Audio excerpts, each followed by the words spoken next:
I've come to know that you plan to establish a Grameen university. Right. What is your vision regarding this university, and how will you achieve a 3.0 world through it? Well, thank you. We just began with this university. We keep saying that it will be a social business university. There's a business school and all that. This will be based on social business principles across the faculty, wherever you're teaching. You always bring the social responsibility as a human being. So even if you're in a chemistry department, the chemistry has a social responsibility too. So you always add that social responsibility and how you translate your responsibility as a scientist, as a chemist, to play that role. What are the options for you? So everything to be integrated in that. And then help all the students from the university. At the moment, I'm saying half seriously, I say this university will never give you any piece of paper called degree. So you learn it and do it. Why do you need a piece of paper? You need a piece of paper because you want a job. Job needs a certificate that you have learned this. So you don't have to demonstrate anything what you have learned. Do it. We support you. We have a whole finance arm of the university so that you can go out and do it. We'll finance you. We create social businesses to implement it, make it happen. That's our job. So you don't look for a certificate. Just look for start designing in every class that you go through. Keep on designing this. By the time you come to the end of the class, end of the courses, you can start your thing. You're ready. You're already, even when you're still student, you can start your thing. You don't have to wait for some degree or certificate because you're doing it. You felt that this is the right solution. Poverty is not created by the poor people. Who created it? System that we developed in the world creates it every day. And we are teaching you how to do it. Strengthen that system. That's the problem. We are not creating the counter system, how to not to create poverty. There are business schools everywhere. And I'm invited to speak in the business schools. I said, I'm here just to tell you that you are doing wrong things. You are creating the businesses to make people poor.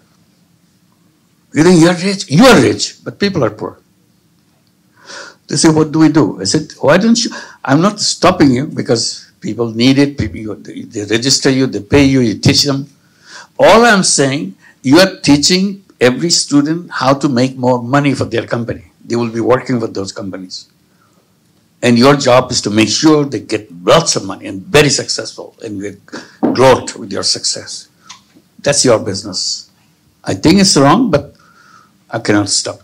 All I'm saying, why don't you create another department or another faculty in your business school?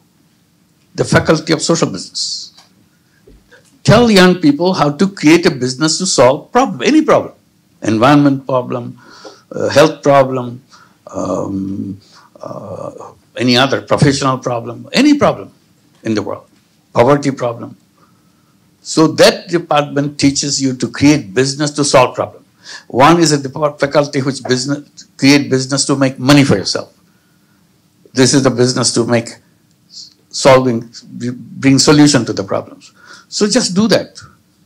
Many universities now, not quite faculty, but creating centers of social business and so on. So offer courses. That's a small beginning, but I'm happy that at least people are listening. Many business schools, starting with HSC in Paris, they are the first one to do that. And it's being now done in many, many business schools. And many universities are doing that, creating social business centers to discuss this, whether it makes sense. It's up to you to decide.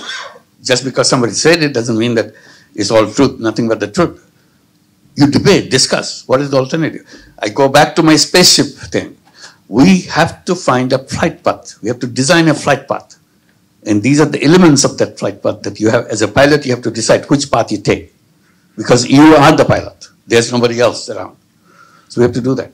So this is where we'll say things are. But microcredit is a kind of a defiance. They're defining microcredit is like this. I said, no. Sorry, they were defining banking is like this. I said, it's a wrong banking. That's making rich people richer. That's the banking you go, do that. So we reverse that. We create a banking which helps poor people come out of poverty and become entrepreneurs by themselves. Every recipient of microcredit, which may be a loan for $10, $20, $100, $200, that's about the loan size. But each one of them is entrepreneur. You know, in our textbook, in our discussion, we say, not everybody is entrepreneur.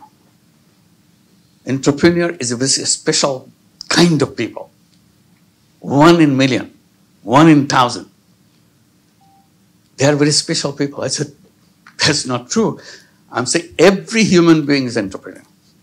They don't believe it. I said, if you don't believe it, just look at Grameen Bank in Bangladesh. Over 10 million women, illiterate women, taking money, billions of dollars worth of money, paying back every penny, starting business, running it very successfully. Not only they run business, not only take money, they own the bank. They own the largest bank in terms of client. The largest bank in the country is owned by poor women. This is their bank. And they do serve themselves. So it's possible. Simply, you bring any criteria to say it is less than a conventional bank in terms of success, in terms of it's more successful than any bank in the country, any bank anywhere in the world. So that's why it is spread. So this is the thing that you have to come up with counter ideas.